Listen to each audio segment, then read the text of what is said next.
ஒரு அப்பா தினக்கூலி செய்யக்கூடிய அப்பா திண்டுக்கல்ல இருக்கிறாரு. ஒவ்வொரு நாளும் அவருக்கு வந்து அடுத்த நாள் வேலைக்கான அழைப்பு யாருக்கிட்ட இருந்து வந்தாதான் அன்னைக்கு வேலை. அவரு தினக்கூலி. அப்ப அடுத்த நாள் அழைச்சு உனக்கு இன்னைக்கு கான்ட்ராக்ட்ல வேலை இருக்குப்பா, இன்னைக்கு வந்துருன்னு சொன்னாங்கன்னா 300 ரூபாயோ 500 ரூபாயோ அவருக்கு சம்பளம் கிடைக்கும். அப்படியான ஒரு இடத்துல இருக்க ஒரு அப்பா. சில நாட்கள்ல அப்படியான அழைப்பு இருக்காது, வேலை இருக்காது. ஒவ்வொரு நாளும் இவர் கூப்பிட்டு கேட்பாரு, வேலை இருக்குங்களா? எங்கெங்கெல்லாம் அவர் தொடர்ச்சியா வேலைக்கு போறாரோ அந்த இடத்துல கேட்பாரு, இன்னைக்கு வேலை இருக்கா அப்படின்னு. வேலை இல்லாத நாட்களும் இருக்கும். அப்படி இருக்கக்கூடிய ஒரு அப்பா. 10க்கு 10 இடம், அவ்வளவுதான்.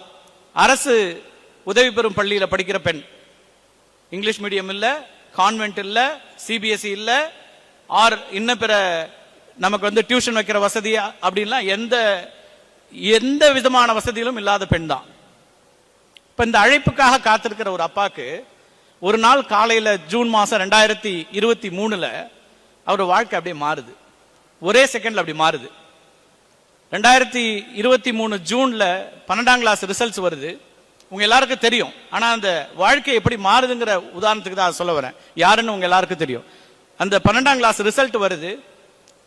இந்த அப்பா ஒவ்வொரு நாளும் அழைப்புக்காக காத்திருப்பார் இல்லையா, தொலைபேசி அழைப்புக்காக. வேலை வருமா, யாராவது கூப்பிடுவாங்களா, காலையில நமக்கு செல்போன்ல ஒரு அழைப்பு வருமானு காத்திருக்கிற அப்பாவுக்கு அன்னைக்கு தொடர்ச்சியான அழைப்புகள். முதலமைச்சர் அலுவலகத்திலிருந்து அழைப்பு வருது, ஆளுநர் அலுவலகத்திலிருந்து அழைப்பு வருது, நியூஸ் 18 தமிழ்நாடு உள்ளிட்ட எல்லா ஊடகங்கள்ல இருந்து அழைப்பு வருது, கல்லூரிகள்ல இருந்து அழைப்பு வருது. அப்பாவை கொண்டாடுறாங்க. எப்போ பொண்ணை அழைச்சிட்டு வர்றீங்க, தமிழ்நாட்டுடைய பெருமை அப்படின்றாங்க. 12ஆம் கிளாஸ்ல 600க்கு 600 மதிப்பெண்ணை பெற்றது நந்தினின்னு ஒரு பொண்ணு. முதல் முறையா 42 ஆண்டுகள்ல 12ஆம் வகுப்பு தொடங்கி 42 ஆண்டுகள்ல 600க்கு 600 மதிப்பெண்கள் யாரும் பெற்றதில்லை. முதல் முறையாக பெற்ற வரலாறு. இப்ப இந்த நந்தினிக்கு டியூஷன் இல்ல, ஆங்கில வகுப்பு இல்ல, அல்லது அவங்க ஒரு பெரிய சிட்டியில படிக்கல, பல வாய்ப்புகள் இல்ல, எதுவுமே இல்லதான். ஆனா 42 வருஷத்துல நீங்க யோசிச்சு பாருங்க, ஆண்டுக்கு 8 லட்சம் பேர் 12ஆம் வகுப்பு தேர்வு எழுதுறாங்க. இப்ப சராசரியா 8 இருந்து 8.5 லட்சம் பேர் எழுதுறாங்க. இன்னும் கொஞ்சம் காலத்துக்கு முன்னாடி, இது தொடங்கப்பட்ட காலத்துல அது 1 இல்ல 2 லட்சமாக இருக்கலாம். இதுவரைக்குமான 42 லட்சம் வருடத்துல எத்தனை லட்சம் பேர் 12ஆம் கிளாஸ் எழுதியிருக்காங்க? கோடிக்கணக்கானவர்கள் எழுதியிருக்காங்க. கிட்டத்தட்ட 2 கோடி பேர் எழுதியிருப்பாங்க. அதுல ஒரு பெண்ணா ஒருத்தர் வராரு. எங்க இருந்து வராங்க? திண்டுக்கல்ல இருந்து வராங்க. திண்டுக்கல் பக்கத்துல இருக்கக்கூடிய ஒரு இடத்துல இருந்து 10க்கு 10 வீடு தான், பெரிய வசதிகள் இல்ல. அப்பாவுக்கு அவர் வந்திருந்தார், அலுவலகத்துக்கு அழைத்து அவங்கள நாங்க வந்து கொண்டாடினோம். அந்த நெகிழ்ச்சியான தருணத்துல அப்பாவும் மகளும் அப்படி, அப்பா வந்து ஒரு அன்பா அப்படி ஒரு பொண்ணு அப்படி கட்டி அணைச்சார். அந்த நிமிடம் இருக்கு இல்லையா, அது திரும்ப வரவே முடியாது, அவருக்கு வாழ்நாள்ல கிடைக்க முடியாது. அவ்வளவு அற்புதமான ஒரு தருணம்.